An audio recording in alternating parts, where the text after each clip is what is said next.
Homeoffice, Traum oder Albtraum? Anna, lange nicht gesehen. Du bist wieder im Büro? Ja, endlich. Ich habe 3 Monate von zu Hause gearbeitet. Nie wieder. Was? Ich liebe Homeoffice. Ich arbeite seit einem Jahr remote und will nie zurück ins Büro. Wirklich? Aber es ist doch schrecklich. Man sitzt den ganzen Tag allein in der Wohnung. Allein? Das ist doch perfekt. Keine Ablenkungen, keine Kollegen, die ständig quatschen. Ich kann mich endlich konzentrieren. Konzentrieren? Bei mir zu Hause? Unmöglich. Mein Nachbar bohrt ständig, der Postbote klingelt 5-mal am Tag und mein Kühlschrank ruft meinen Namen. Naja, man muss sich organisieren.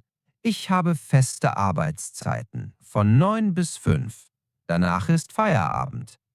Feste Zeiten im Homeoffice? Bei mir war es umgekehrt. Ich habe bis 10 Uhr abends gearbeitet. Mein Chef hat gedacht, ich bin immer verfügbar. Das ist ein Problem mit den Grenzen, nicht mit Homeoffice selbst. Du musst lernen, Nein zu sagen. Einfacher gesagt als getan. Und dann diese endlosen Videocalls. 8 Stunden am Tag in den Bildschirm starren. Videocalls haben wir im Büro doch auch, zumindest mit anderen Standorten. Ja, aber nicht den ganzen Tag. Und weißt du, was das Schlimmste war? Ich konnte nicht abschalten, buchstäblich. Mein Laptop stand immer da, auf dem Tisch. Er hat mich angestarrt. Dann klappe ihn zu. Ich schließe nach Feierabend mein Arbeitszimmer ab und fertig. Arbeitszimmer, du sagst das so selbstverständlich. Ich wiederhole, Einzimmerwohnung. Weißt du, wie das ist? Okay, das ist wirklich ein Problem. Aber denk doch mal an die Vorteile. Keine Fahrzeit. Ich spare jeden Tag 2 Stunden. Die 2 Stunden sind toll, ja. Aber weißt du, was ich vermisst habe? Den Weg zur Arbeit. Das war meine Übergangszeit. Im Zug konnte ich lesen oder Musik hören. Du kannst doch auch zu Hause Musik hören. Das ist nicht dasselbe. Der Arbeitsweg war eine mentale Grenze zwischen Privatleben und Arbeit. Im Homeoffice? Ich bin morgens aufgestanden und war schon bei der Arbeit. Hm, darüber habe ich noch nie gedacht. Aber trotzdem, ich liebe die Flexibilität. Ich kann in Jogginghose arbeiten. Jogginghose, genau das Problem. Nach 2 Wochen habe ich aufgehört, mich richtig anzuziehen. Und das hat meine Psyche beeinflusst. Ich habe mich unprofessionell gefühlt. Aber niemand sieht dich doch. Ich sehe mich. Und das ist wichtig. Hier im Büro ziehe ich mich an, mache mich fertig, fühle mich wie eine Berufstätige. Okay, ich verstehe deinen Punkt. Aber die Kollegen, erinnerst du dich an Thomas? Der isst jeden Tag um 11 Uhr seine Paprika-Chips. Laut, sehr laut. Das stimmt. Thomas und seine Chips sind eine Katastrophe. Aber wenigstens kann ich mit Menschen reden. Im Homeoffice habe ich nur mit meiner Kaffeemaschine gesprochen. Du übertreibst jetzt aber. Nein, wirklich. Am Ende der ersten Woche habe ich ihr einen Namen gegeben, Frieda. Und ich habe mit Frieda über meine Projekte geredet. Das ist besorgniserregend. Siehst du? Homeoffice macht einsam. Menschen brauchen soziale Kontakte. Das ist wissenschaftlich bewiesen. Du hast doch Videocalls. Videocalls sind nicht dasselbe. Man kann nicht spontan eine Idee besprechen. Man muss immer erst einen Termin machen. Und diese künstliche Fröhlichkeit vor der Kamera. Alle tun so, als wäre alles super. Naja, im Büro tun auch alle so. Aber hier kann ich sehen, wie es jemandem wirklich geht. Man merkt, wenn ein Kollege stresst ist. Man kann in der Küche kurz reden. Diese kleinen Momente fehlen komplett im Homeoffice. Bei mir läuft alles super. Aber ich verstehe, dass es für dich schwierig war, vor allem in einer kleinen Wohnung. Genau. Und du? Warum willst du so unbedingt zu Hause bleiben? Nur wegen der Jogginghose? Nein, nicht nur. Also meine Frau und ich, wir haben ein Baby seit 3 Monaten. Was? Ein Baby? Marc, Gratulation. Das wusste ich nicht. Danke. Ja, und deshalb ist Homeoffice perfekt für mich. Ich kann in der Mittagspause mit meinem Sohn spielen. Ich höre, wenn er weint. Ich helfe meiner Frau. Oh, jetzt verstehe ich alles. Das macht total Sinn. Du brauchst die Flexibilität. Genau. In den ersten Monaten ist es so wichtig für die Familie da zu sein. Wenn ich ins Büro käme, würde ich ihn nur abends sehen und meine Frau wäre den ganzen Tag allein. Das ist wirklich ein guter Grund. Und du schaffst trotzdem alle deine Aufgaben? Ja, sogar besser als vorher. Ich bin erhoter, weil ich nicht pendeln muss und ich bin motivierter, weil ich weiß, wofür ich arbeite. Verstehe. Und ich brauche den sozialen Kontakt und einen richtigen Arbeitsplatz. Wir haben einfach unterschiedliche Situationen. Genau, es gibt kein perfektes Modell für alle. Jeder braucht etwas anderes. Vielleicht ist die beste Lösung ein Hybridmodell, 2 Tage Büro, 3 Tage zu Hause. Für mich eher umgekehrt. 3 Tage Büro, 2 Tage Homeoffice. So kann ich zumindest an ruhigen Tagen von zu Hause arbeiten, wenn ich konzentriert schreiben muss zum Beispiel. Das klingt nach einem guten Kompromiss. Und ehrlich gesagt, ich vermisse manchmal auch das Büro. Die spontanen Gespräche, das gemeinsame Mittagessen. Siehst du, auch du brauchst manchmal den persönlichen Kontakt. Ja, vielleicht sollte ich auch öfter reinkommen. Einmal pro Woche oder so. Das wäre schön. Apropos, hast du gerade Zeit für einen Kaffee? Ich vermisse unsere Kaffeepausen. Sehr gerne, aber nicht in der Kaffeeküche. Da ist bestimmt wieder Thomas mit seinen Chips. Deal. Lass uns ins Café gegenüber gehen.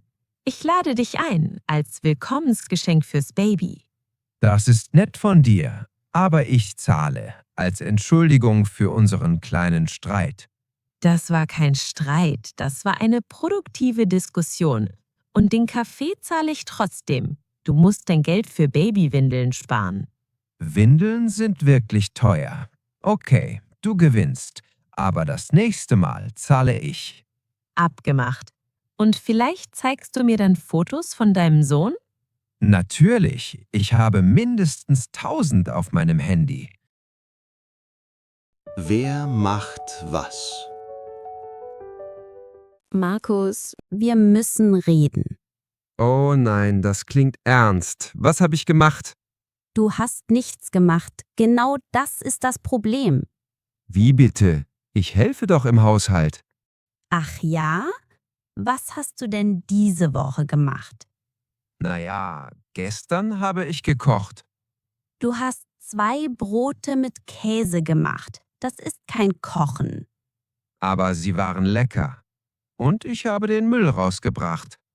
Einmal, nachdem ich dich 3-mal gefragt habe. Okay. Aber ich mache doch auch andere Sachen. Zum Beispiel? Ich mache jeden Morgen Kaffee für uns beide. Das stimmt. Dein Kaffee ist wirklich gut. Siehst du? Und ich wasche manchmal ab. Manchmal. Ich wasche ab, ich putze, ich kaufe ein, ich mache die Wäsche. Du übertreibst ein bisschen. Wirklich? Wann hast du das letzte Mal das Bad geputzt? Letzten Monat? Vor 3 Monaten, Markus. Vor 3 Monaten. Oh, das ist länger als ich dachte. Und die Mülltrennung? Weißt du überhaupt, was in welche Tonne kommt? Klar, Plastik in die gelbe Tonne, oder? Richtig. Plastik in die gelbe Tonne. Aber das ist nicht alles, Markus. Es gibt auch Papier, Glas, Biomüll, Restmüll. So viel. Das ist schwer zu merken. Deshalb musst du die Regeln lesen. Okay, du hast recht. Ich mache nicht genug. Endlich, du gibst es zu. Was kann ich tun? Ich will helfen, ehrlich. Lass uns eine Liste machen. Eine faire Liste. Gute Idee. Also, du kochst meistens, richtig? Ja, 5 oder 6 Tage pro Woche. Dann kann ich öfter kochen. Richtig kochen, nicht nur Brote. Das wäre super. Kannst du 2-mal pro Woche kochen? Ja, das schaffe ich. Montag und Donnerstag? Perfekt. Und das Badezimmer? Ich putze das Bad jeden Samstag, versprochen.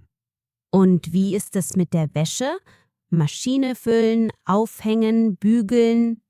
Du machst das alles, oder? Ja, aber du könntest das Aufhängen übernehmen. Gute Idee, das mache ich ab jetzt. Danke, das hilft mir wirklich. Und den Müll bringe ich immer raus. Und ich lerne die Mülltrennung richtig. Wirklich? Du versprichst das? Ja, ich mache sogar ein Foto von den Regeln für den Kühlschrank. Das ist eine gute Idee. Und was machst du dann? Ich koche an den anderen Tagen. Ich putze die Küche, ich kaufe ein, ich fülle die Waschmaschine und bügle. Das Einkaufen kann ich auch machen. Du? Einkaufen? Du vergisst immer die Hälfte. Wenn du mir eine Liste gibst, vergesse ich nichts. Na gut, du kannst 1-mal pro Woche einkaufen gehen. Deal. Und wer staubsaugt? Das können wir abwechselnd machen. Diese Woche du, nächste Woche ich. Fair genug. Siehst du, es ist gar nicht so schwer, eine faire Lösung zu finden. Du hast recht. Tut mir leid, dass ich vorher nicht mehr gemacht habe. Danke, das bedeutet mir viel. Aber eine Sache muss klar sein. Was denn? Ich mache weiter jeden Morgen den Kaffee. Das ist meine Spezialität. Abgemacht. Dein Kaffee ist wirklich der beste. Soll ich jetzt gleich das Bad putzen? Nein, heute ist Mittwoch. Samstag reicht. Okay, dann mache ich jetzt den Müll und ich lese die Regeln für die Mülltrennung. Sehr gut. Ich bin stolz auf dich. Und danach kochen wir zusammen? Gerne. Was möchtest du machen? Pasta, das kann ich gut. Pasta ist perfekt. Ich helfe dir. Danke, Julia. Wir sind ein gutes Team. Ja, das sind wir, wenn wir zusammenarbeiten. Der Weg aus dem Burnout. Guten Tag, Herr Schneider. Danke, dass Sie mich so schnell empfangen haben. Guten Tag, Martha. Sagen Sie einfach Thomas zu mir. Was führt Sie zu mir? Ich fühle mich komplett ausgebrannt. Ich weiß nicht mehr weiter. Erzählen Sie mir, wie sieht Ihr typischer Arbeitstag aus? Ich stehe um 6 Uhr auf, checke sofort meine E-Mails. Dann arbeite ich bis 8 oder 9 Uhr abends. Am Wochenende auch ein paar Stunden von zu Hause. Wann haben Sie das letzte Mal einen ganzen Tag frei gemacht, ohne E-Mails? Einen ganzen Tag? Oh Gott, das war vor einem Jahr. Vielleicht länger. Und wie fühlt sich das an? Erschöpfend. Ich schlafe schlecht, bin immer gereizt. Letzte Woche habe ich meinen Freund angeschrien, weil er vergessen hat, Milch zu kaufen. Wegen der Milch? Ja, absurd, oder? Ich weiß, dass es nicht um die Milch ging. Was machen Sie beruflich? Ich bin Projektmanagerin in einer IT-Firma. Wir haben 3 große Projekte gleichzeitig. Alle wollen alles sofort. Ständig klingelt mein Handy. Können Sie auch mal Nein sagen? Nein sagen? Das geht doch nicht. Dann denken alle, ich bin nicht teamfähig. Und wenn Sie immer Ja sagen, was passiert dann? Dann mache ich alles selbst und bin total überfordert. Genau. Lassen Sie mich raten. Sie checken Ihre E-Mails auch im Urlaub? Woher wissen Sie das? Ja, natürlich. Man weiß ja nie, was passiert. Martha, was würde passieren, wenn die Welt einen Tag ohne Ihre E-Mails überleben müsste? Die Welt? Nichts. Aber mein Chef würde... Okay, ich verstehe, worauf Sie hinaus wollen. Was verstehen Sie? Dass ich nicht so wichtig bin, wie ich denke. Das klingt traurig, aber eigentlich ist es befreiend? Genau. Sie sind wichtig, aber Sie sind nicht unersetzlich. Und das ist gut so. Aber wie höre ich auf? Ich kann doch nicht einfach alles hinschmeißen. Kleine Schritte. Was wäre ein kleiner erster Schritt für Sie? Vielleicht keine E-Mails nach 8 Uhr abends? Ausgezeichnet. Und am Wochenende? Am Wochenende nur im Notfall? Was ist ein Notfall? Definieren wir das genau. Ein echter Notfall wäre, wenn der Server komplett ausfällt. Richtig. Nicht, wenn ein Kollege eine Frage zu einer Präsentation hat, oder? Nein, das ist kein Notfall. Oh Gott, ich habe so oft auf unwichtige Dinge sofort reagiert. Wir alle tun das. Aber nur weil wir können, heißt das nicht, dass wir müssen. Das klingt logisch. Aber warum fühlt es sich so schwer an? Weil sie Angst haben. Angst, andere zu enttäuschen. Das ist normal. Stimmt. Ich habe immer Angst, dass mich jemand für inkompetent hält. Und jetzt sind Sie so kompetent, dass Sie im Burnout landen. Sehen Sie die Ironie? Ja, wow. Ich versuche perfekt zu sein und zerstöre mich dabei selbst. Wissen Sie, was wirklich kompetent ist?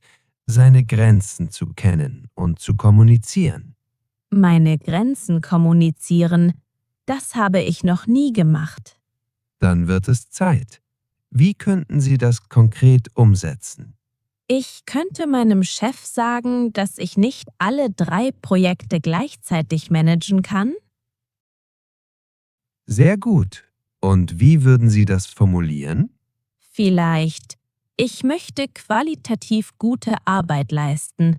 Dafür brauche ich mehr Zeit oder weniger Projekte. Perfekt. Das ist professionell und klar. Wann werden Sie das tun? Nächste Woche, Montag. Warum nicht morgen? Morgen? So schnell? Sie sind bereits im Burnout. Was haben Sie zu verlieren? Stimmt, nichts. Nur meinen Stress. Genau. Und noch eine Hausaufgabe. Machen Sie heute Abend etwas Schönes, ohne Handy. Ohne Handy? Das ist ja wie ein digitaler Entzug. Nur für einen Abend. Lesen Sie ein Buch, kochen Sie etwas Leckeres. Ein Buch habe ich tatsächlich angefangen, vor 6 Monaten. Es liegt noch auf Seite 15. Dann lesen wir heute Seite 16. Das ist mehr als gestern. Sie machen das gut, wissen Sie? Ich fühle mich schon etwas leichter. Das freut mich. Aber die eigentliche Arbeit beginnt jetzt im Alltag. Ich weiß, aber ich habe jetzt einen Plan. Keine E-Mails nach 8 Uhr. Grenzen setzen, mit meinem Chef sprechen. Wunderbar. Und seien Sie nicht zu hart zu sich selbst, wenn es nicht sofort klappt. Mich nicht zu hart zu mir selbst sein, das wird die größte Herausforderung. Übung macht den Meister. Oder in Ihrem Fall, Übung macht den gesünderen Menschen. Ha, okay, ich bin bereit. Danke, Thomas, wirklich. Gerne, Martha. Wir sehen uns nächste Woche. Ja, gerne. Und bis dahin schalte ich mein Handy abends aus. Das will ich sehen. Viel Erfolg.